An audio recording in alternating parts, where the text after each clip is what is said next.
Hey, everybody. Welcome to another episode of The Soul Goals. I am Dawn, and today I am joined with an old friend of mine that I used to have the pleasure of being a personal trainer alongside in Nashville. We were talking before I hit the record. Stu said it had to have been like 20 years ago. And I was just like, what? So it doesn't make me necessarily old. You're in the same ballpark with me, but age Yeah, is a concept.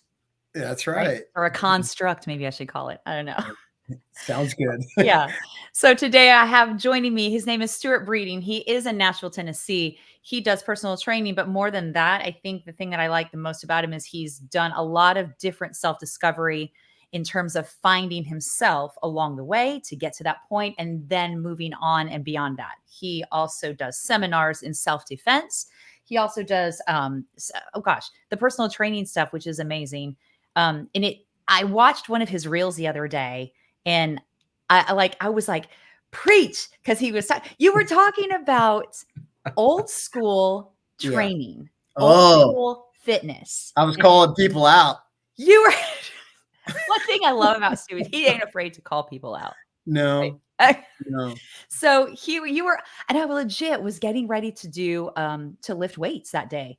And I was just scrolling through my phone and that popped up and he was like, I'm getting ready to call some people out. And you were getting ready, like you were outside, like getting ready to lift. And I was like, Yeah, dude, yes, yeah, preach. yeah. Yeah. So thank you for that. That was really, I enjoyed that, but Very- probably Thank you no. for watching. Thank you for Yeah. listening. It's always good to know that somebody out there, is affected by it. And every so often I get that back, somebody reaches back out and says, hey, keep doing it. I love the post you did the other day. I needed to hear that. Thank you. So, Yeah. you Yeah. I know, think that's I think it's invaluable to share yourself in that way. But I think the thing that really drew me in was that you were not ashamed to say what you needed to say. And that also you're doing it in a way that's not like boom, boom, boom, like hitting somebody upside the head with it either. It's just the matter of fact. Like these are the facts. And yes. I think a lot of people may need to hear that, but we'll get into that later too. Yeah. Anyway, I welcome. won't call anybody out Don't on do this yeah. We show. have to No, be not careful. today. I won't do Yes. it. But welcome to the show. I am so glad Thank you're you. able to join me this afternoon, Stu. Good to Thank you. see I'm you. honored. Thank you. Yeah, Yeah. yeah. So, I you made an Instagram post a little while back that I was really drawn to as well, and it talked about where you came from. And I had known bits and pieces of that from working with you before, but I hadn't really understood the breadth, if that's a word, the depth maybe of it all. Yeah. Um, your upbringing was something that had inconsistency in it, had addiction in it, had isolation in it, had like the inconsistencies was something that I think is interesting. And I really want to hear a little bit more about your formative years because you had a dad that left. You struggled with PTSD. You are a veteran of the Army, a combat soldier. Yeah. Um, there's a lot there to unpack. And for you to get where you are now as a member of the community that is striving to help other people Yeah. become better versions of themselves, the inner athlete, their inner warrior, bringing that out and feeling like we talked about this a little bit before too, being an advocate for yourself and for your health, for your well-being as a whole. I mean, coming Yeah. from where you came from, I would love to hear a little bit more about your time at home when you started and where all that was. Um, well, I'll try to move through it, without skipping over too much, but I'll try to move through it kind of quickly. But, um, you know, I truly feel now that my whole life it's been a blessing, a strange blessing, Mhm. because everything, and this is true for everybody listening, no matter what circumstance you may find yourself in right now, no matter how painful Mm. it may be, I promise you there is a reason for it. You just may not understand it right now. Yes. So, with that being said, I was born in Huntington, West Virginia, Appalachia. My mother's family has been there. She's Asbury, Scots Irish, everything quintessential about West Virginia you could think of. Okay. So I was kind of brought up in the Pentecost church. We had a mountaintop family cemeteries where all our family meeting gatherings would be. The bluegrass, everything you could think of about West Virginia. But from my first memories, Okay. I can remember looking out at all this and being like, this ain't me. I'm not supposed to be here. Okay. In West Virginia or just Any of it. any of it? I just always felt, and I was always an odd kid. Mm. You know, I don't know any other way to put it. Always very spiritual, always very inquisitive, Okay. very nature oriented. Always, my nose was always in a book. Movies and film. I loved stories. You know, the Mhm. original Star Wars and an old King Arthur Excalibur movie. I just loved the mystical tales in my imagination. You know, I just wasn't of there. Yeah. So my dad had 3 tours in Korea, and it fragmented him Mhm. as it does every soldier who sees combat. Yeah. That's just the truth. If it doesn't fragment you, you're a sociopath or a psychopath. Yeah. That's just all there is to it. So there's so much that happens in combat, physiological, psychological things that happen that we aren't prepared for or don't understand, that science is just now starting to comprehend. Yeah. And, you know, his generation, when they got out of war, they just went back to work. I was And just gonna say that because my father-in-law was a World War II veteran, and yeah, he was shipped from Europe back to the United States on a ship, and that was his decompress. yeah, That was his debrief, if you will. No yeah. one And on my mother's side, all her brothers, one was in Korea, all the others, 7 brothers were in World War II. Mhm. She was the youngest of 8. Oh, So, and wow. had me at like 33, which was old, and 69 when I was born. Yeah. So growing up, I grew up with this greatest generation. And then, you know, their father, World War One and the Civil War, goes all the way back to the French Indian War. Yeah, yeah. So, long story short, he was a horrible alcoholic, and it really broke my mother's heart and mind. Mhm. She was left to try to take care of myself, my sister, and as I got older, I just rebelled. You know, I was again, I was just always a different kid, and I went to different schools every Wow. single year of school. I failed. I failed every grade of school What? until I was. They finally helped. Well, back then we would test out, Okay. and I would max out these tests, Okay. and they would just send me on, right? So it wasn't until my junior year of high school they actually held me back. And then Okay. in that year I was kicked out of high school for selling drugs and fighting. Okay. So it wasn't you know, right when I was about 15, I started getting into powerlifting, competing in powerlifting, Okay. won the teenage nationals. And I was in a community of world champion athletes. So my world as a teenager really didn't have much to do with high school or anything involved in school at all. I had no interest. Yeah. I was in love with lifting from the time I was 12 years old, from the time I saw, you know, Schwarzenegger and all the movies back then in the Yes. 80s, Conan the Barbarian, and Yeah, all I that. remember. And then I started studying martial arts at a very young age too. So Uh-huh. I was very physical, but a lot of that was due to overcoming asthma, and I almost died when I was young. I had pneumonia multiple times. Mhm. So, you know, my first 18 years was really horrific Yeah. as a kid. And I It sounds like you joined, were there was a lot of searching. there was a lot of searching going on, and there was no fear. in Okay. it. Oh, it's an I, interesting combination. well, I was just again, I just felt like, I was a poor kid. I had no financial ability to Mhm. do anything. Yeah. So any opportunity that came up to challenge the status quo, I would do. And again, very early on, about 12 years old, is when I finally really realized that if I don't do something to climb out of this pit of hell called asthma, it's going to chain me up the rest of my life. And there Yeah. was just something inside of me that clicked when Okay. I found weight training and also martial arts, because I could do those things on my own. Whereas if I went to, wrestling or football or something organized, coaches didn't know how to individualize any kind of training for somebody like myself. Yeah, yeah. It was early at that point for all of that. Yeah. Yeah, yeah. So it really, and then, being around world champion powerlifters and Mhm. athletes, so I really started personal training when I was like 16, 17.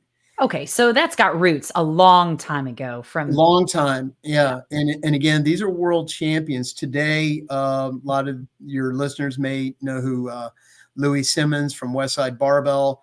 Yes. Louis was in that circuit that I was in. I was around Ed Cohn and Louis Simmons, and my coach Dave Jeffrey was married to Mary Ryan Jeffrey. She was the first female world champion powerlifter to become a national champion bodybuilder. Okay. And these people would just come into the gym all the time to be around my coach. Yeah. So, um, but, I got kicked out of school. Mhm. I didn't know, and it wasn't good. And right around then, I started experimenting heavily with drugs and alcohol. It was just around me. I was around a lot of older people. It was the 80s, Yeah. Yeah. and I just kind of have that personality anyway. I'm not afraid to experiment. Mhm. So I figured out really quickly, being in West Virginia, that, you know, you've only got a couple of choices. Okay. If your family has money, maybe you can go to school, take over the family business, live on a trust. I Okay. didn't have that. Mhm. You can get a job in the coal mines, and try to figure out how to eke out a living that way. Mhm. Um, or you can become an alcoholic drug addict, go to Mm. prison, or be shot and killed in the streets. Yeah. And that is Appalachia. And it's still that way to today. It's not just financially impoverished, it's mentally, emotionally, Yeah. spiritually impoverished. Yeah, yeah. So I decided I was going to join the military. I wanted to be all I could be. Okay. And Is it something that you did just because that's be primarily to get out to it do was that or it was primarily to get out. But again, I always kind of knew it was going to happen because okay. my father's service, my mother's Your whole family. brothers, Yeah. everybody I grew up with, had served in the military. So I always knew that was my way out. If I was going to get out, that was it. And so I originally went in to go into the Ranger Battalion. Okay. And as I was going through training, I got into airborne school and had a relationship with a girl at home, and she had gotten pregnant. Mhm. And I cut the training short, went through airborne school, got orders to go to the 82nd Airborne. And that was at Fort Bragg, and I could be a little bit closer to home. And so I have a 33-year-old son, Okay. Where is he at? He's in West Virginia. Okay. Yeah, he's in West Virginia. Yeah. And he's great. He has his own family. I have a 3-year-old little grandbaby Oh, now. that's awesome. But so, it was an amazing experience. I was deployed in the Panama invasion in Mm. '89. I was a Mhm. part of the first combat airborne assault since World War II. Wow. And that was a rough campaign. A lot of people don't remember it, but it was, I had two of my best friends shot and killed right beside me on the first day. Oh, And we were in some horrific firefights down there. And we'll circle back to this because mhm. it was my first, that was my first combat experience and my first real experience with what we now today call flow. Okay. So you had mentioned, in that post I had put out, I have experienced the extremes of human performance Mhm. mixed with the lowest of lows, and we Yeah, should you probably have spend a experienced the highest levels of human achievement, strangely mixed with the horrors of war. yeah. Yeah, this is So it. Yeah. yeah, we can circle back to that because it is an important topic. Mhm. Um, and then later on, I was in Desert Storm, and then got out and kind of messed around for a while, moved around for a while. But when I was in, I had found a book called The Harmony of Nature by Okay. Mitsugi Satome. He's still alive. He is a Japanese Shihan, a master Aikido instructor who lived with the founder of Aikido. They call him O Sensei, great teacher, Uh-huh. for 15 years. So, I was in the military. I didn't know it then, but I was struggling horribly with PTSD because not only in combat, I went through school called SEER School. It's the hardest special forces, special operations, survival training that there is. Okay. Um, we were always on what's called DRF, Defense Readiness Forces. There was just a lot of very stressful activities. We Yeah. lost soldiers in training back then, a couple a week, Wow. would just die in training. During training. Yes. I was struggling with addiction. I had a baby. Yeah. I had a horror show playing out in my brain, Yeah. and there was no support whatsoever. You could not speak to anybody about what was going on Right, right. because in a unit like that, in a high level unit like that, a combat unit like that can be deployed at any time, Mhm. um, you just cannot be going around talking to your friends about issues like that Yes. because you know it they it's a tough situation. um, and I think we're doing a little bit better today, but there still is a reality that when you get in elite units like that, you can't. It's not time to be dealing with PTSD or Yes. issues. Yeah, you have to deal with the issue at hand that you're there to the job that you're there to do, and the other stuff has to go over kind of in a drawer, if you will. It does. It absolutely it has to, and that's exactly what I did with it. And I wanted to stay in and go special forces. I wanted to try out for Delta. Uh-huh. And after the desert, I just had a really bad taste in my mouth.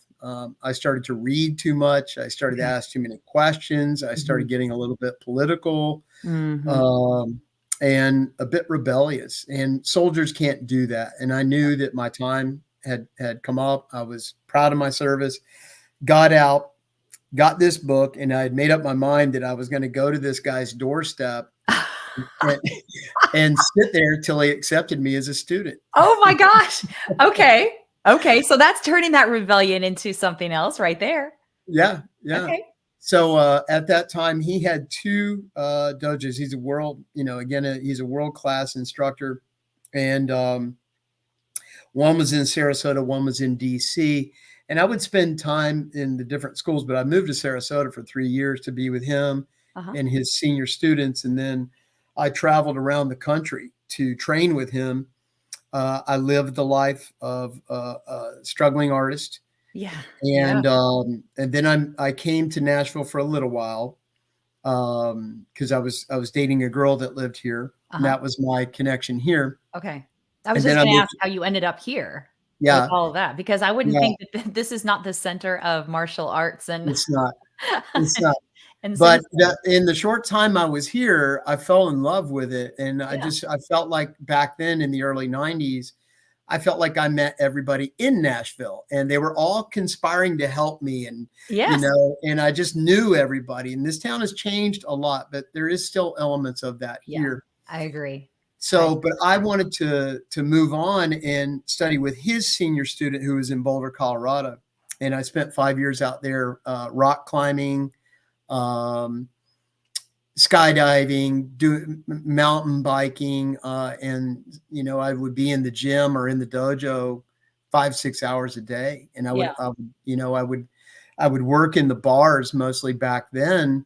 Well, I was what I was Um, gonna ask you. I was like, how did you live? How'd you support yeah, yourself? mostly bartending back then, Okay. because I could do it at night. Mhm. I don't think I really slept until I was about 32 or 33. I was a Like, psychopath. legit, I was just on fire. That's all there was to it. from age 16, from what I'm hearing. Yeah, and I was also introduced to Zen Buddhism when I got out at about age 22. So I've been meditating for about 32 years now. Yes. Not just in Zen, but different forms of Buddhism, yoga, and then I converted to Christianity about 4 years ago. Mhm. Um, so there was a mental, emotional, physical, spiritual practice that was always happening back then. But even then, I wasn't compartmentalizing it. It was just like I was just being fed this huge thing that just was coming at me, and I just would consume it. It wasn't so much I was doing it. It was just like there was just this freight train coming at me, and I was like, Mhm. well, oh, okay. Yeah.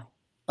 Um, so um, when I was in Colorado, it was really that all through those years, I was battling with addiction. I was battling with PTSD. Mhm. I was also trying to string together a personal training business. But as Yeah. you know, most people don't realize this these days. Personal training didn't become a thing until like the late 90s. No, you're right. It really didn't. I think Dr. Irv Rubinstein was the first certified personal trainer in like 1988. Do you know when I moved here and I decided that I was gonna go into personal training, and it was something that I decided to do out of an addiction that I had, like, Mm, coming out of an addiction, I was like, this was one of the fields where I was like, "This is better for me to be doing. This is good." yeah. I asked around, and that was the one name that came up, and he was Yeah. training in this box of a place, and I remember walking in there and going, "This is where everybody goes to personal train." There's carpet over here, there's a weird machine in this corner, and there's this short little man, Doctor Yoda, Irv, they call him, and Yoda. I'm like, "Okay, maybe I don't wanna do personal training," but it was great. It was the fundamental stuff, yeah, so it did, yeah, it now didn't really get going, and now I think Yeah. kind of like you can shake a cat and Oh, everybody's a trainer, and that's the video I was calling out the other day on everybody's a trainer, yeah. you millennial strength coaches out there that don't touch a barbell. Please, come on, man. Ah, So I hear you, I hear you. so so, I'm with you. yeah, So so, you were deciding that personal training, trying to string your personal training business yeah, together, through dealing all with that. addiction, dealing with PTSD. Yeah. I mean, and not sleeping because you had to work and you were No, training. That's no, a and again, at that time, I didn't realize why I wasn't sleeping, why I mm, was just going, going, going, going, and the alcohol and, any drug that I could, that was in front of me, yeah. was of interest.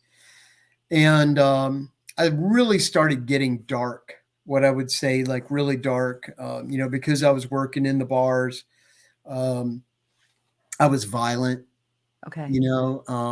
that was really coming out, Yeah. um, where I wanted to do so much damage to myself, Mhm. but was unwilling, to do that damage to myself. I mean, I was doing it. Mhm. To be honest with you, I was suicidal, Yeah. but I didn't have the guts to Yeah. pull the trigger. So Yeah. I was begging somebody else to do it for me. Yeah. And it was one of those strange things where I was just, really good at street fighting and, it just didn't happen. And then Mhm. I went to Chicago back in like 2000, 2001. I had left Boulder. Basically, the county of Boulder had told me that you should go ahead and go. Wait, You should get out of here while you can. because of I have just been in so much so much trouble, trouble. and again, I was in bars, and I basically was working in bars to make easy money, but it Yeah. was also allowing me to do violent, horrible things without going to jail. Yeah. And I think it's interesting point that you brought up about all of that go, go, go, go, going and coming at you. And you didn't realize until later what was happening. The horrific stuff that the movie that kept playing, that's that PTSD. Yeah, That's that that's that real. That's all of the trauma that has yeah, happened, whether it's a capital letter T trauma or a lowercase T trauma. It's yeah, all traumatic and it builds up and you put it in a drawer over here to deal with later and you're still not dealing with it because you're searching, and it's a recipe. yeah, yeah. I was very much in a hamster wheel, and Mhm. this is where it really does get interesting, though. Uh, so I left. I had a friend in Chicago. Okay. And I wanted to go there because I knew that's where personal training, boutique training had started in Chicago, New York, and I wanted to see what was happening there. Mhm. One night, I go out, and I was really at my lowest of low, and I go into the hardest, toughest bar in Chicago, Mhm. and I sing Whitney Houston, "I Will Always Love You," to this guy's girlfriend sitting in the front row. What? Hold on a second. Yeah. You just okay, okay, Well, okay. Carry on. I'm just It causing trouble, what? Okay. and Continue. the next thing you know, I am in this knockdown, drag out fight for my life. I was hit and kicked so many times. My jaw broke and shattered on the other side. I had concussion. My Oh, ribs were broken. mhm. And about 3 or 4 days later, I came out of this coma. Mm, And this is when the story starts to really change. okay.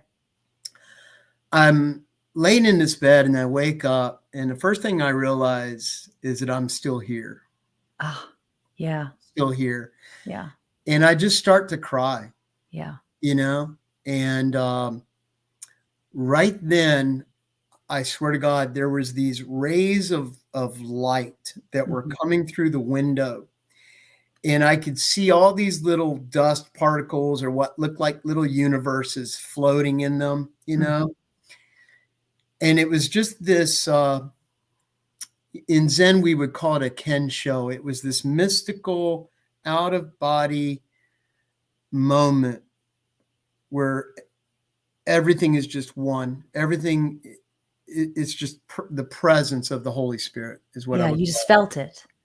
Yeah, And I just started to cry, and I'm yeah, like, if you're gonna keep me here, then you gotta help me out, yeah, and I just skimmed through part of the story. It's a hell of a lot more painful than anything I sure. just laid out there, and that started this process, of healing, Mhm, where I really actively, uh, turned in mhm, and started a very, very intensive spiritual process okay, that finally was meeting my physical exertion. It was a very spiritual, intense, deep study yeah, mixed with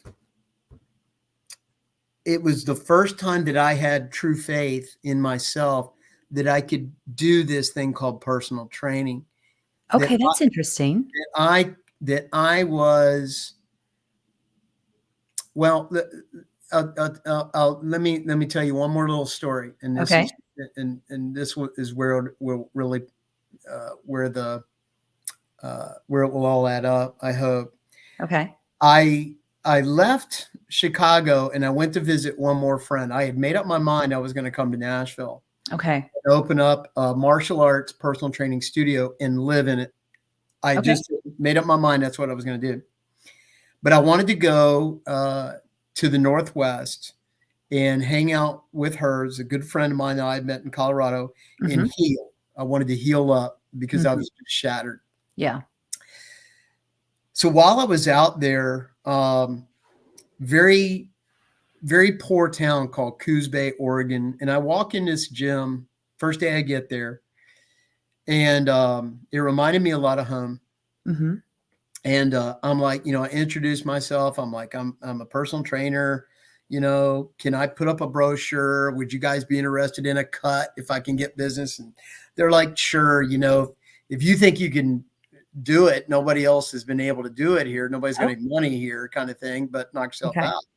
Okay. And very quickly, I met a physical therapist there who had a fibromyalgia group. Now, when I was in Colorado, I only worked with like world-class mountain bikers, very serious athletes. Yes. Yeah. I consider myself an elite athlete. Okay. And I didn't work with anybody, that was injured or ill or had issues, Yeah. Yeah.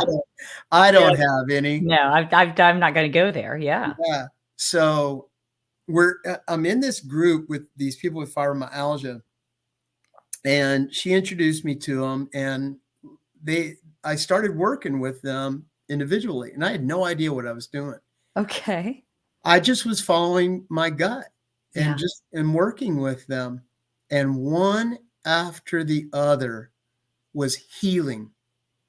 Okay. They were their symptoms were removed. Their life was changing. And I filled a book of business in one of the most poorest towns in America in a month. Wow. In a month, I had saved $2,500.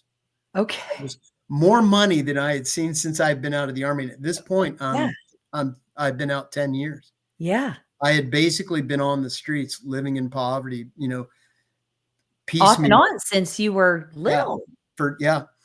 And I had saved up enough money to make it back to Nashville and kind of start this process. But before I did, I had one of my clients I'd befriended was a psychologist, hypnotist. Okay. And I was talking to her about meditation, and I'm like, I'm like, I can do all these things with my brain. I'm pretty confident I can induce a deep delta, like a dreamless state of meditation. Yeah. Brainwave pattern. She's nobody can do that. You'd be dead. I'm like, well, so she had like this machine that she had hooked me up to. And sure enough, about 10 minutes into it, flatline. And she's like, well, since we're experimenting, do you want to do some hypnotism? I'm like, absolutely. Okay. So she takes me into this process. And it's really healing. I was very scared about coming to Nashville and getting back into drinking and partying and stupid stuff, Yeah. Very scared. So I wanted her to kind of prep the inner target in there to kind of keep me away from those things. And I'd heard it worked well with people trying to stop smoking. Right. Yeah. At that point, that was a big deal. I remember when hypnotism came out for that. Yeah. Yeah. And she was successful at it. So we were in that. And it was more of a healing meditation. I had to do a lot with my mom and my dad and all this pain and trauma that she was working me through, Yeah. And like this exercise of like puking in a bucket and like throwing it on people that have hurt me and just stuff like that. Right. Yeah. You were reframing all of that stuff. Yeah. Yes. Yeah. But it had nothing. So it had nothing to do with what was getting ready to happen. So I'm sitting there and out of nowhere, and I've only told this a couple of times. I think I might have mentioned it in my latest book. In stereo, like somebody right here, I hear, "You're a healer. You're a holy man." Okay. And I had my eyes closed. She's got me in this meditative process that's way over here. Yeah. but I got somebody in my ear telling me I'm a healer and a holy man, words that have never been out of my mouth.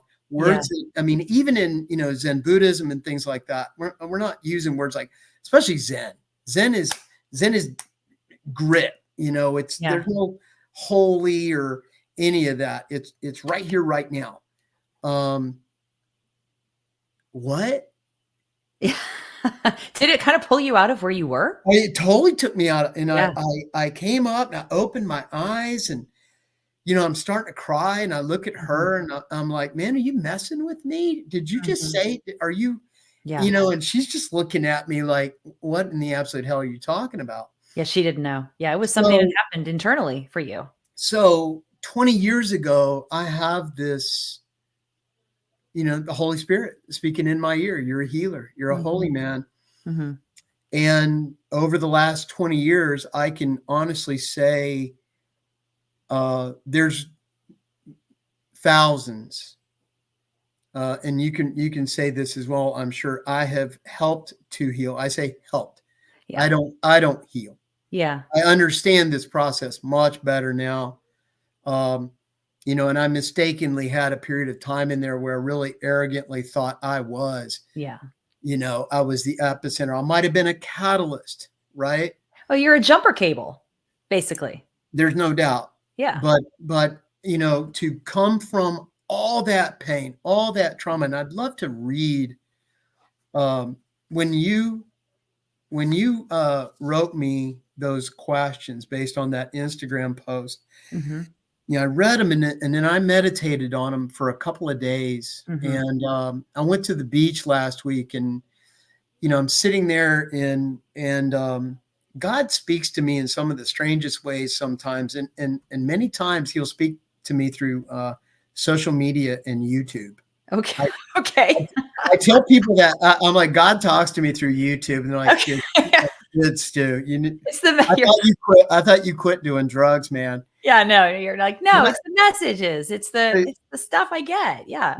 you had asked me that, and of course, it made my mind start thinking about that. And then this meme comes up on Instagram, and I'm like, oh my God, I could not have written that or thought of that any better.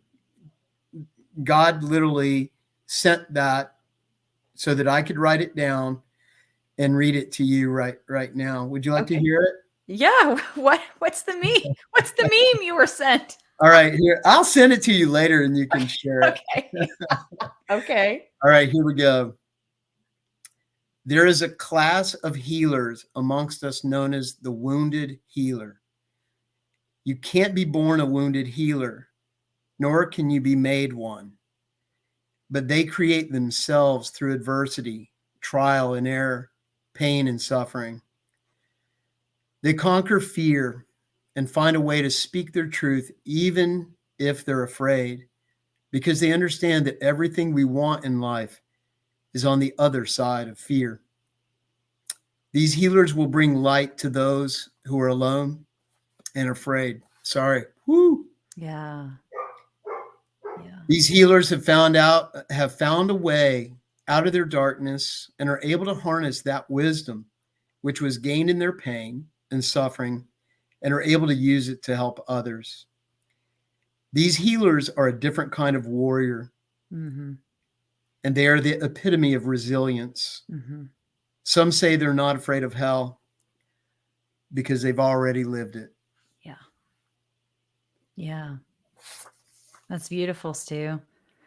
Yeah, it's very telling of your circumstances and not just yours, No. you know? And so many people that I hear from, about being guests on the show and about their experiences and clients that I've had. I mean, you even remember when you're personal training, we spend so much time, intimate time with those individuals, and we learn so much about them. And there's a lot of darkness in so many people's lives. And I think that being able to be confident in your ability to rise up from suffering is something that a lot of people just struggle with. You spoke about suicidal ideations, Mhm. right? I had a conversation with a guest a couple weeks ago, and he was saying that he simply doesn't understand that part. It makes him angry. He's not sure how you could get to that point. And he Mhm. knows he shouldn't feel that way. But he Yeah. says, but my path hasn't been that path. I've had a different dark path that I've had to come through that you may not understand either. But the issue is understanding that when we go through all those deep spaces, we have the capability of rising out of it. Yeah. We talked just a little bit about how, number one, we live in a culture of ease. We live in Yeah. a culture where everything, especially now with social media, you and I can remember a time where we didn't have that, Yeah. right? Yeah. But especially with social media and the younger people today that are coming up in it, everything on there is you're seeing. That's why I like to be honest on my social media. I like Mhm. to I really don't pay attention. I don't care whatever it is that I'm thinking and feeling. I'm going to spew it on there. I Yeah. just want to be real. Yeah. And Transparent, yes, real. Yeah. yes. And I think we see when people record things, you only see their best image. You only see their best side. You only Mhm. see them in their happiest. You Mhm. only see these brief moments, and people are piecemealing this world through social media and whatnot that isn't real. Yeah. It's not true. They're living on the surface. Yes. And at some point, that surface is going to come and bite you. The Absolutely. Yeah. the Buddha, again, we were talking about this earlier. In Buddhism, uh, the Buddha would say all life is suffering. Mhm. And that's a hell of a thing to say right out of the gate, isn't it? Yeah, for Like, sure. "Hey, how attractive. I want to go down this road." Yeah, yeah. I'll take Um, suffering door number 2, yeah, Phil. all life is suffering. Yeah. And we suffer because we don't see reality correctly, and we don't Mhm. see ourselves. We are stuck in this concept, this Mhm. idea of Stu and this idea of Dawn. Yeah. And we also fail to understand is that as that idea presses itself out into life, right? The fact that it's, and this is a tough one, I think, for a lot of people to wrap their head around. Let's just say there's a little self and a big self, right? Mhm. And that little self is out there wiggling and moving and doing all kinds of things and causing all kinds of problems. Yeah. And it's illusionary, to say the Mhm. least. For sure. So one of the things that it's trying to do is to remove itself of all pain and suffering at all cost, Mhm.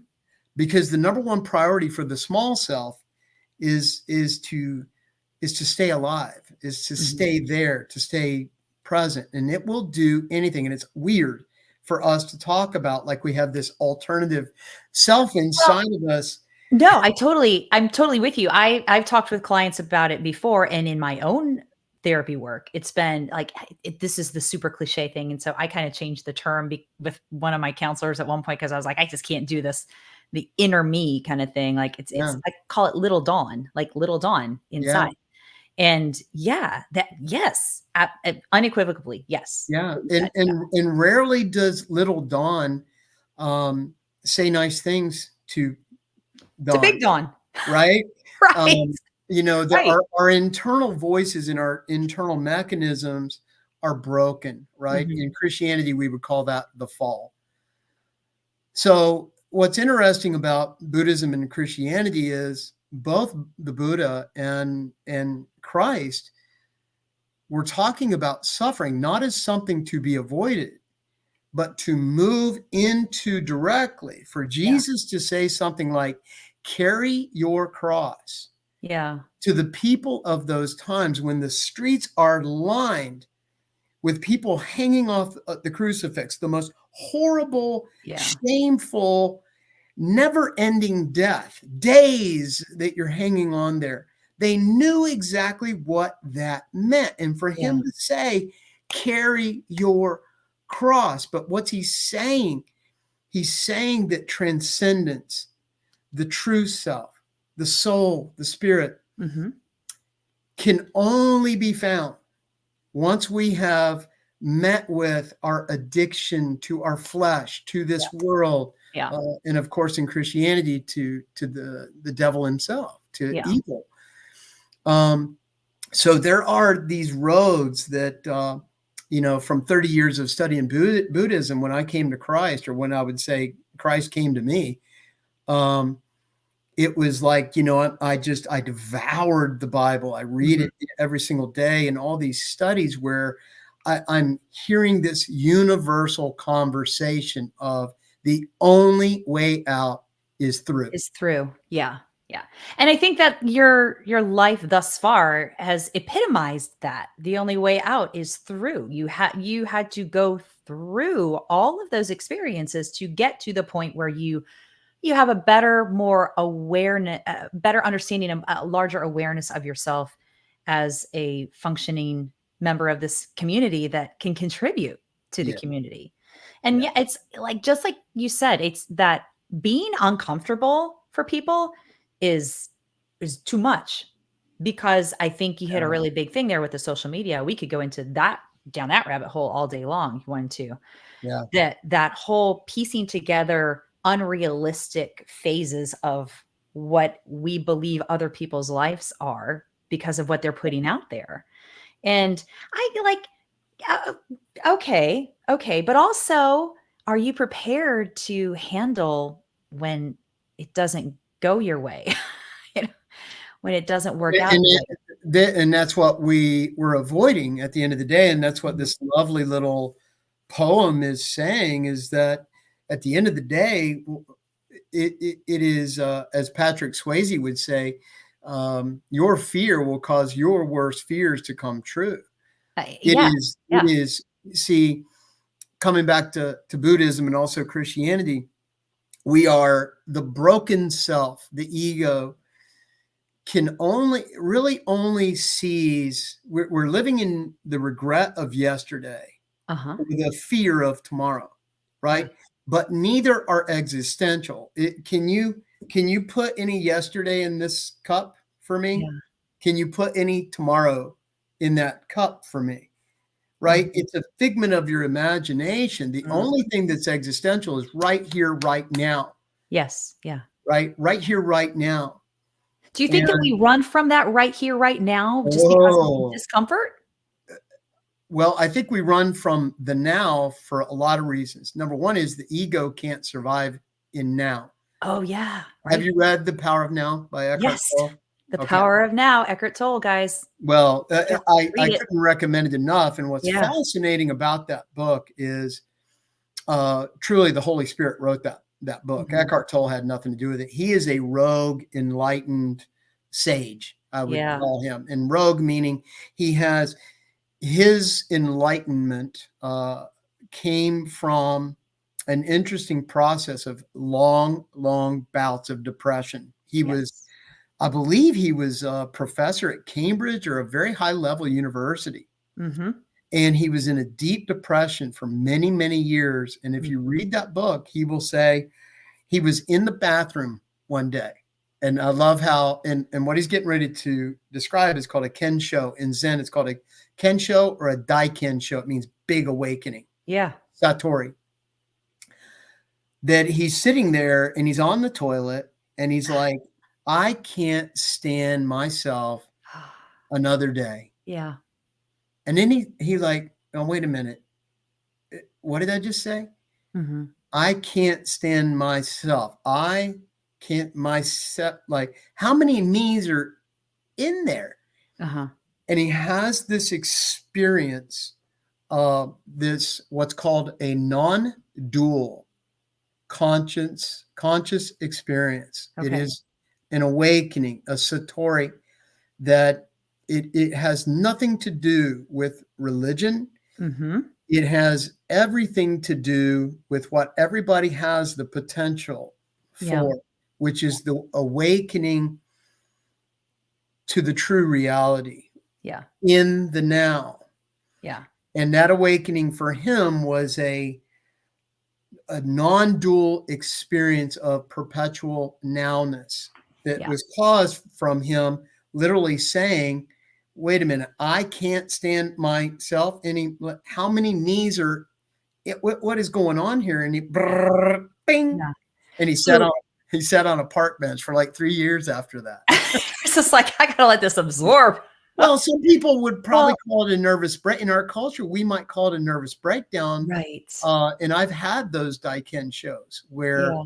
the experience was so powerful that I couldn't speak or So almost communicate. paralyzing. Yeah.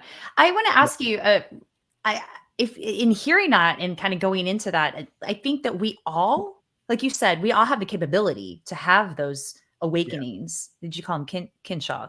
Ken show. Mhm. Kinshow. Yeah. So do you, I like my hope, my faith likes to believe that everybody has those moments. You have them all the time. You know, for But instance, how do you recognize that? Like, does it well, take like a boom, like a lightning well, bolt to come down? they're different. And uh, you know what somebody was asking me a while ago. They were like, does meditation and prayer guarantee an enlightened experience? I said no, but it will increase the chances of the accident. Okay. Of the accident of having an enlightened Yes, of experience? having it, because you have to be conscious after of the experience. And again, there are different levels of Ken show. So let me give you one. Have you been to the Grand Canyon? Oh, a long time ago. Yeah. Okay. Yeah. And I'll just use that as an example. When you are standing on the precipice of the Grand Canyon, were you paying your electric bill? No, not Were you in there. your head, like, thinking about what you were gonna have for dinner Yeah. and what somebody's thinking about you and and all the chatter that's always happening? So in Zen, we call that monkey mind. Yeah. Meditation is a process of slowing and stopping and then coming outside of and viewing the mind as it's working, whereas most people think they are their thoughts. Yes. Okay, saying it again. Most people think they are their thoughts. That's a Yes. really huge concept. Meditation is Like, a strength mhm. training process for the soul, Yes. the witness, Mhm. to view the actual act of thinking. Yeah. Okay. So, So when you are standing on the Grand Canyon, when your baby was born, were you busy thinking? yeah, What should I call it? I wonder what it'd be tomorrow. I wonder what I'm going over here later. And I'm no, no, no, no, yeah, no, no. yeah, What happened? Bum, yeah, right? you just had It's that moment. just now, and you're just absorbing now. As the Buddha would say in Opath's White Cloud, a beautiful, beautiful book. He changes his name at the end of his life, unlike Christ, he lived into his 80s, to Tathagata. Okay, Tathagata, and it means arising in suchness. okay. It's in Zen, we call it a koan. It's a riddle. You're supposed to chew on it so that the answer, Yeah, right, pops up. Yeah, pops up, arising in suchness. And he's talking about all forms. He's talking about creation in and of itself, that it's not something that's permanent getting older. It's new and different in every now. mhm, And now is so intangibly, the ego is so unable to comprehend the now yeah, from a perspective of time, because that's something that doesn't exist. yeah. Do Right. you think that we have to live in a society, though, of density to be able to survive our day-to-day situations? Well, I Because as think much as I totally understand what you're saying, And I totally agree with that train, basically. I also look at, okay, the density of where we are in getting through the next breath, the next minute, the next hour. If you're Yeah. in an addiction, if you're struggling to get out of a situation, if you're stuck, how do you get to uh, how do you rise up out of that density that we're all stuck in? You're not going to like my answer. Oh no. Okay. You have to be willing to hit bottom. Yeah. So when I came to Christ, I had a divorce. I Mhm. was still, uh, very successful, Okay. very successful. I had made a lot of money in my practice. I had done very well.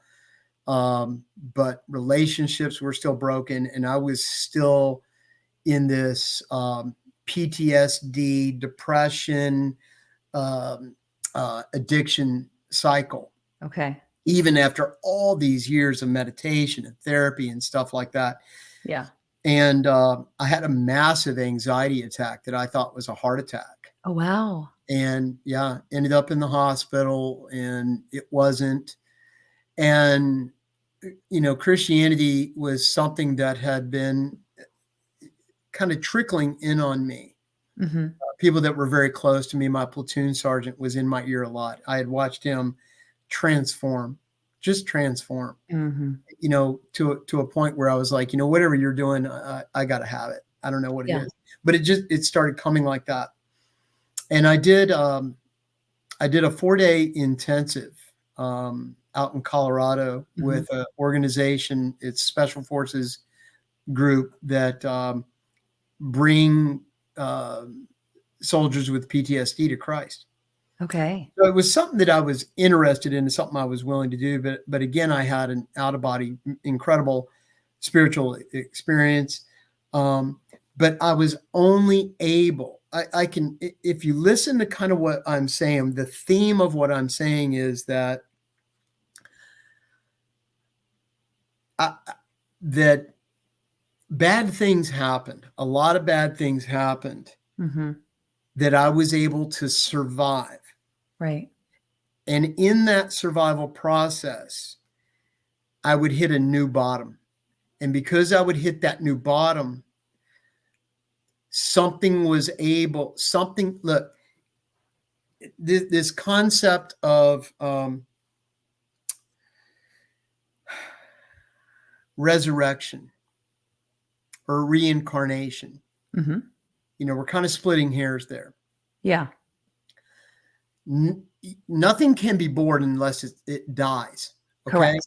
I So yeah, I understand what you're saying, yeah. if we get to in the thing that has to die, and it was funny because I was going through all my I was playing around with my rules. Somebody was asking me the other day, one of my clients, about my rules of business, and I was just being kind of funny about it.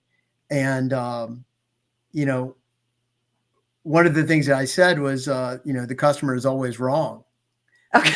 Okay, that's not something you hear all the time. Right. Well, but think about this, and maybe this is going to hurt some people's feelings, but it's the truth. Mhm. You don't, if you're coming to see me, it's because Orange Theory didn't do it for you. It's Yeah. because the strip mall didn't work for Yeah. you. I'm bringing a mastery, decades of experience to the table, and you need something different because you are the problem.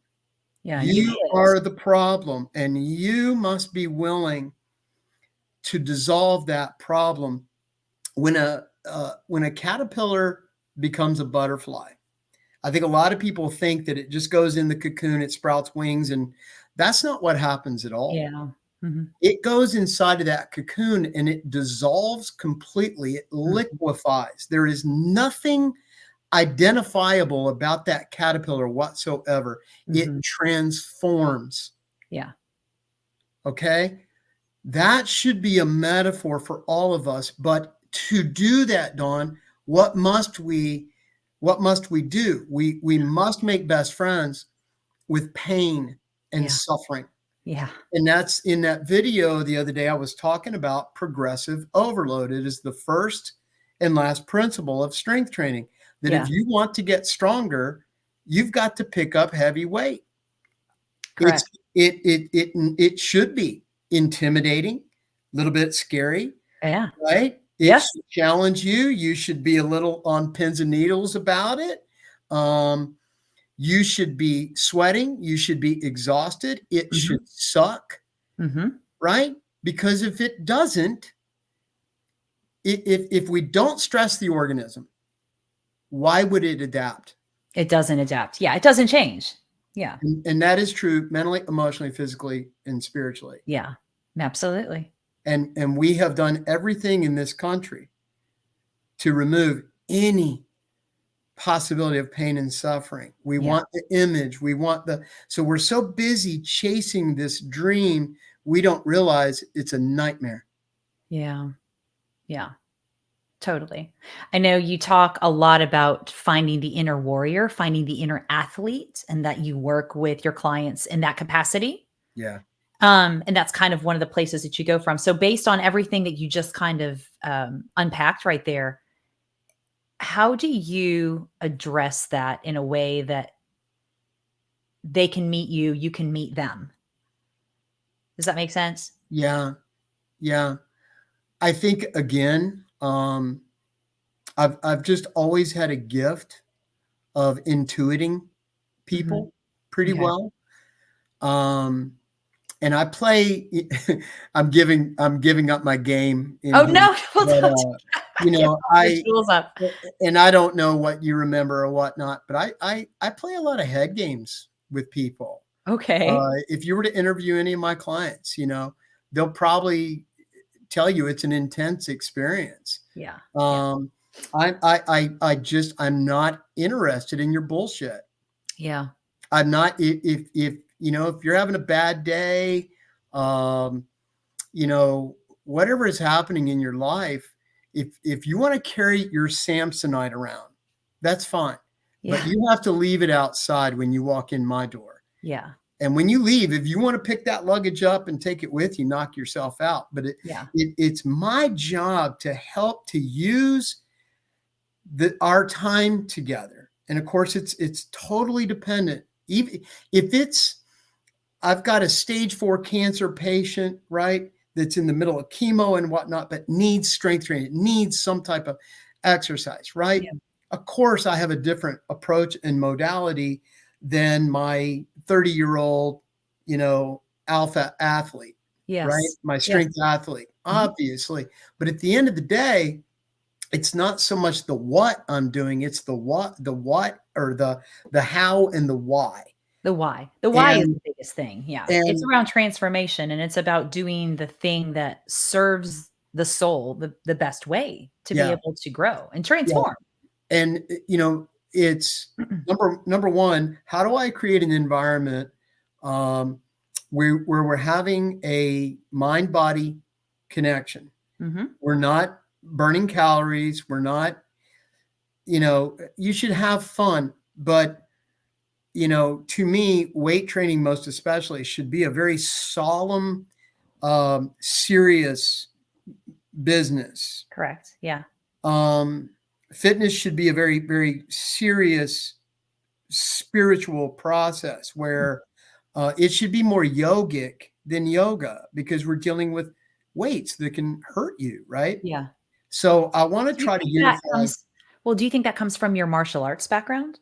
It does in me, and it does with I know the reality that if I'm not pushing thresholds, they're not going to change. It's not my job to keep them the same. Yeah. And if they come in the door, and I've lost a lot of clients to this, where they come in with the expectation that they are in charge, and so-and-so down the street did it this way, and I liked this and I like that. I don't care. Yeah. I'm not here for that. We just sat down yesterday and you said you wanted to deal with this and you wanted to do this and you wanted to do this. So guess what? That person that's down the road, this person that you want to be, that's who I talk to. And you're in the way. Yeah. I get it. So, I don't really mess around in that category. And because of that, I'm not for everybody. And Correct. I've learned to have to be okay with that. But I feel like at the end of the day, I got to go home. I got to look in the mirror and go, did I give that person my very best Right. today? Exactly. Yeah. Yeah. Yeah. You have to, I think at the end of the day, you have to be accountable to what you've done, what your follow through is, what your method is, and what your why is behind why you're helping people. And what that purpose is, because I think the purpose for you is coming from, and to go back to that whole suffering and the hitting the bottom Yeah. multiple times and finding a new low and another bottom and yet another bottom. Yeah. And we can laugh about it now because But I it's can true. it's very true. I can totally associate with what you're saying Yeah. on multiple different times and multiple different places. And I'm sure that people listening can call up all those different memories. So if you next question is, if you can call up all those memories and you have all of that in you, how do you not run from it? What is the click for you that makes you go, I'm not going back there again? Because I think a lot of people that I have talked to have been on this cycle of this same thing. I'm just going to do the same thing. And it's what they call the definition of insanity, Yeah. like doing the same thing repeatedly. Yeah. But now I guess it's our ego, it's our density, it's our just us being people, us being wounded that stays on that track. But if you keep hitting that low, who's to say that you ever get up out of it? Who's to say you're supposed to? Oh, boom. Look at you. Yeah. Yeah. Yeah. So I don't want that to sound degradable I don't think it should. I think it or should just be, unsympathetic. It's I very matter of fact. It's very well, not factual. only that, look at the conflict that you are introducing by saying, I should be experiencing something other than what I'm experiencing right now. Yeah. So let's come back to Buddhism. Why do we suffer? Because we resist what is. Okay. That's We, bottom line. we are in resistance of what is. I want it to be other than it is. Yeah. Right. That's it. And I want to be in control and in charge of it. And I have to ask you this. How much control do you really have? I mean, there are things that we can and should do. There are practices and disciplines and things that we should and could do. But in the reality is, Dawn, you can have the discipline of eating a plant-based diet and exercising every day, Mhm. and meditating, and you're the greatest mother and the greatest person in the world, and have a heart attack. Yeah. Yeah. Bad things happen to good people. Mhm. Things just happen. Um, you are floating on on a rock that's being hurled through space, and nobody's driving. Yeah. That's a scary picture. I Yeah. mean, But it's it is true. the reality. I want it to be other than it is. It is this constant source of resistance. Mhm. So both Buddha and Jesus are both saying, stop trying to make the cosmos and reality other than it is. Yeah. It is dynamic. It is constantly unfolding, and you are not in charge. Yeah. Let go. Yeah. When do you think it was when you were in Chicago, when you finally let go? If you Well, had to call the first point. Well, I would say you are spot on with the and I'm not trying to minimize this in any way. Mhm. In any way, I'm not trying to minimize anybody's pain or suffering. Um, what is fascinating is that you're spot on, because, I would have these traumatic experiences. And, we were talking a little bit about combat. It was in the middle of a firefight. Mm. And I mean a horrific firefight. When we came out of it, I was in about a 12-hour battle, mortars blowing up all around me, pinned down by machine gun fire. When I finally made it out of there, I had all these where I was low crawling around in my uniform. We called them BDUs at the time. We're kind of bunched up. Yeah. I had all these tears, little tears in my uniform where bullets had been grazing for 12 hours. Right? Gosh. And I was laying there, and we had jumped out of a perfectly good airplane. We took the airport in Panama City, jumped on helicopters, came into Panama City to take a special operations compound outside of there on a mountaintop. And we landed in the only place that we could, and it was an ambush site. So the second that we hovered, the helicopter started getting shot up so bad, we jumped about 20 feet out of the helicopters and landed in a big field of elephant grass. And they just started unloading on us. Yeah. So right after the sound of the helicopter left, it was the sound or the sonic waves of bullets that are close to you. It's a totally different experience than hearing a crack or something like that. It's not what's happening. It's like hornets going by, and you feel the air pressure. And there is a terror that no matter how much you've trained, and we trained a lot, no matter how much you've trained, it's called hitting the black, where your heart rate is in excess of 220. All the blood is, rushed to the vital organs. You don't have small motor control. All kinds of things start to break down. You have auditory exclusion, visual issues, all kinds of things. It's not rare for biological reasons for people to evacuate themselves. So in the middle of all that, I am as terrorized as I could possibly be, and also incapacitated. And there is this moment where I realize that I'm frozen, and that if I don't get up and move, I am going to die. Yeah. That my terror is the problem at this point. And it probably took 2 seconds, but inside of here, it's like, it was like, I was in a vacuum. I was just putting out this thing in my, my body can't move. I need to move, and I can't move, and I'm going to die if I move. There's a spot where no bullets are hitting me. I'm going to stay here. Right. Yeah.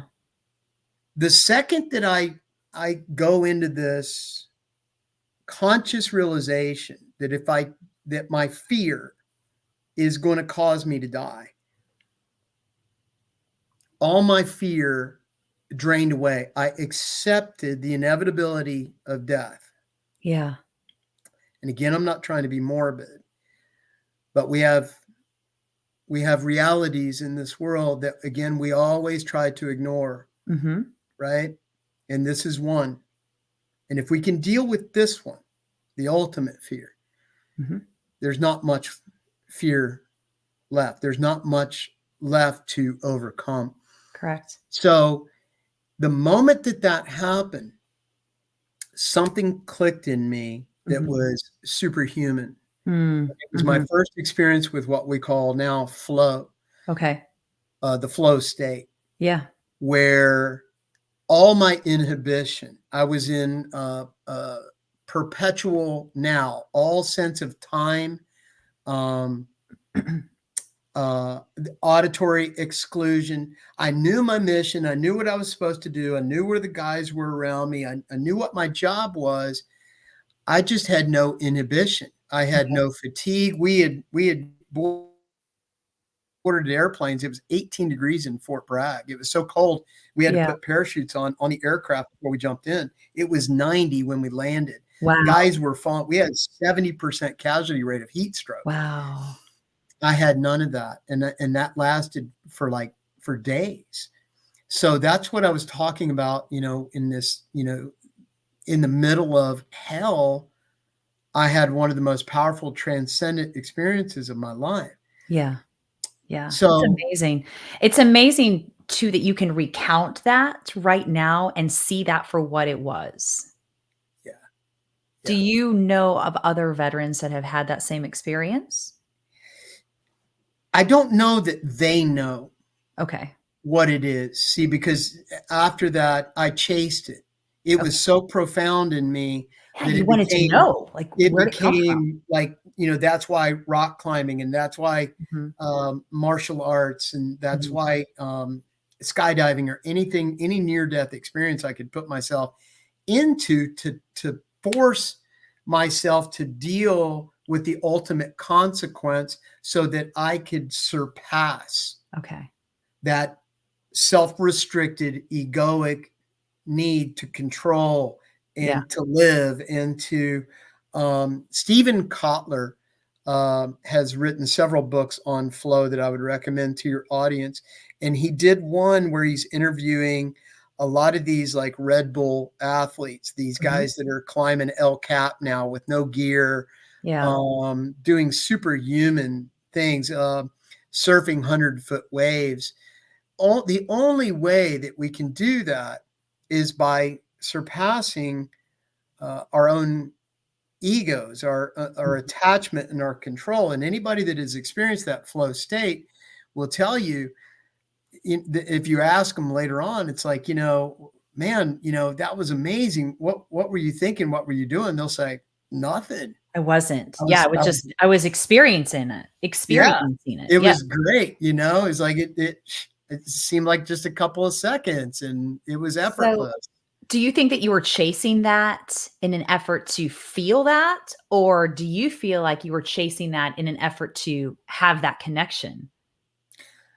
I think I think, well, what I know is that God has put me in these places that seem different. It Mhm. seems like combat is different than a street fight, that seems different than um, losing a loved one to cancer, that seems different than dealing with the loss, the uh, of a job, of income, of a Mhm. social status, of right. It, Mhm. it but when you look at the metaphor that is running through it all, is this ever-present individual who is grasping Mhm. at a self-imposed reality that Mhm. I think I need, and this is what I need to be happy. A word that I just can't even begin to stand. Joy is awesome. Happy is situational, It's different. right? Yeah, there's 2 different experiences there. Yeah, for sure. So what I would say that's really so important, that was one fundamental differences, and there's many, Mhm. between my Buddhist background and being a Christian now, but faith, the faith Yeah. of without faith, me without faith, I was moving. I was a pinball machine. I was the pinball in an inevitable pinball game, Yes. bouncing off things and bouncing off things, and I would learn things, and I would go down and I would go up, and I would and God saw fit to keep me around long enough so that we could have this conversation today. Mhm. Um, but it wasn't until I came to Christ that I understood the true meaning and the true importance. And I'm not trying to convert anybody. I'm just telling you, for me, Mhm. the faith of truly, truly grasping and understanding the impermanence of this world, of your flesh, Yeah. of all these things, material things that are all going to be gone at some point, right? Yes. that all of that is passing away, and it just, my attachment to it is the problem. Yeah. And Yeah. the faith that I know that I'm going to experience the lowest of lows, and if I survive it, I'm going to experience the highest of highs. Yeah. And at the end of the road, right? It's easy to be the holy man on the mountain, Yeah. right? Can you do it Absolutely. rolling down the hill? And can you do it? Can you do it in the valley and Yeah. start walking back up? And that right there is called life. And what Yeah. we want is this flat line of Ease of ease, ease. Yeah. and right. And again, it's in our culture. It's the American dilemma There. that is really manifested itself in such bizarre ways now, Mm. because now we see 70% obesity rates, heart Mhm. disease, like we were talking about earlier. You got about a 50% chance of getting cancer, or somebody that you love getting cancer, and only 10% of cancer is genetic. Right. That our lifestyle, Crazy. the poisons in our food and in our water and the plastics and Yeah. this life that we're all chasing is killing us. Correct. Yeah. And I think it's important to take a step back and try to understand where you fit in that whole story, in that whole sense, and Yeah. how you move through it in a way that is both honorable to yourself and the people around you, but that also lives your life in a very whole, vulnerable, I can do it, confident structure. No Yeah. matter what's thrown at me, I'm going to work through it. I'm going to go through it. Yeah. Yeah. Yeah, it's just going through it. What Well, would and you're not. I think also when we're in the middle of all that, it's what we lose perspective. Why Yeah. is this happening to me? Yeah, yeah. What? Why me? Why now? Right? And there's, because we're in that victimhood of it. We're playing the victim card. Mhm. Again, we lose perspective of everything. That what you're not understanding is as bad as it sucks, the worst possible thing that could happen to you. Again, I will remind you of the passion of Jesus Christ that experiences every single possible pain, suffering, and humiliation possible, Mhm. right? There's a Mhm. reason for that.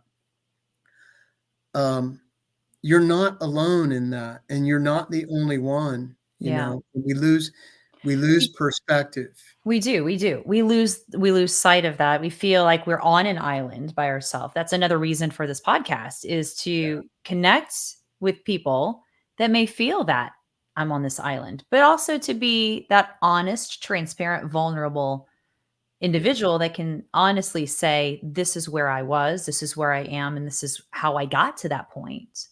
yeah, Because I read something the other day, sharing our stories is healing, not just for you, but just for other people that we encounter that are hearing the story. What do you think your biggest blessing out of all of your trauma has been?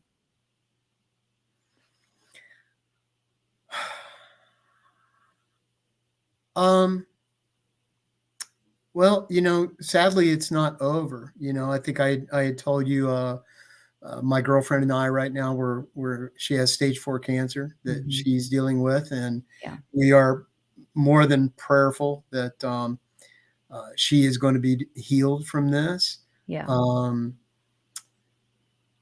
that I'm in a place because I've survived it.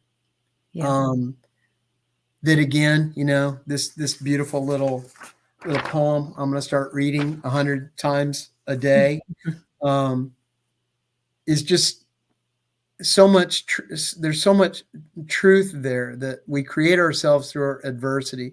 trial and error, pain and suffering, and um, I think the greatest blessing is to really finally embody at 54. Um, a lot of the edges have smoothed off. A Mhm. lot of Yeah. people that know me know how intense I can be, and how I don't know what, feisty, I guess would be the That's a good word. word. Yeah. A lot of those edges have smoothed off, Mhm. and there's a softness now that wasn't there before, and I wear my heart on a sleeve now. I'm not afraid of what somebody may think, Yeah. or uh, that my feelings may be hurt because you don't like a post, or you don't like Mhm. something I've said. That all these experiences, every every every session in the gym, every painful road march, every time I've been shot at, every breakup, every friend I've lost to suicide, family members, so many people that I've loved and lost along the way, um, so many business failures Mhm. mixed with so many successes, kind of put me into a place now where, um, I'm like the meditation experience I was trying to say. I'm witnessing now, and I think that's why the edges have fallen off. Is Stewart's feathers are the ones that get ruffled, and I'm losing. Let's just say I'm more and more porous, Okay. right? Yeah. Where there's less and less of stew, and hopefully more and more light. Yeah. That's a great blessing to have. I hope. Absolutely. Yeah. Yeah, Dude, we could talk for days about all of this. We could just yeah, go crazy over it, but I gotta wrap up. yeah. Dang. Yeah. Thank you. Yeah, but before I do though, I wanna shoot some rapid fire questions your way because a lot of times when we get in these conversations, they get heavy, right? They get a little bit deep. All They right, get a just no little math.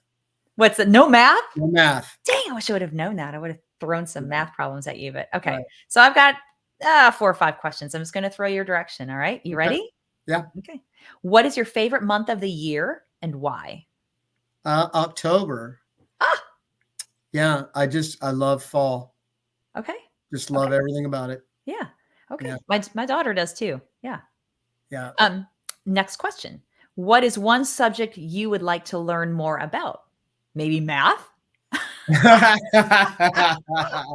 I know my You're limitations. like, no, I'm not going there. Um, I miss, I'm sure a lot of people feel this way. I used to travel a Uh-huh. lot, and I miss that. I'd like to get back to that. I love to study world history and Uh, language. I'd love to study more languages. I wish I was more fluent yeah. in music and languages, and things like that. Yeah. Well, that leads into my next question. Have you ever written a song for someone? No, no. I've That's a I've weird written, question, but yeah, I've written 3 books, so this is true. I don't know why I can't try a song. I'm very musical, Okay. strangely. I can't play anything, but, like, in It's in your here, head. like, I never forget a song, and, Yeah. I love music. Yeah. Yeah. All right. What profession did you dream about being in when you were a kid? There was 2 things. Early on, I wanted to drive a bulldozer. Okay. Okay. I was fascinated with bulldozer. I had the Tonka, big Tonka Yes. bulldozer, Yeah. and, astronaut. I'm a Trekkie, Star Wars Yeah. geek. You and my Geek. husband, same thing. Well, Absolutely. yeah. Yeah. And last one then. If you were given the chance to start your life over, would you take it? No. Ah, yeah. There's another drop the mic. I just I I think it's interesting because I've asked that question to other people before, and the response is really it's a very interesting response depending upon who I'm talking to and what they come back with. I Somebody actually asked me that one time, and I was like, "Hmm, no, I don't think I would." But I Yeah. had to stop and really think about it It's a good because question. yeah, Yeah, I've had a Forrest Gump life, man. No, I wouldn't change a thing. yeah, No. that's great, man. Well, Yeah. I appreciate you sharing your time, Yeah. sharing yourself with the Yeah. community, Thank and you. Thank you to everybody, listening. Yeah. yeah, yeah, and having some really good, conversation that, hopefully people can.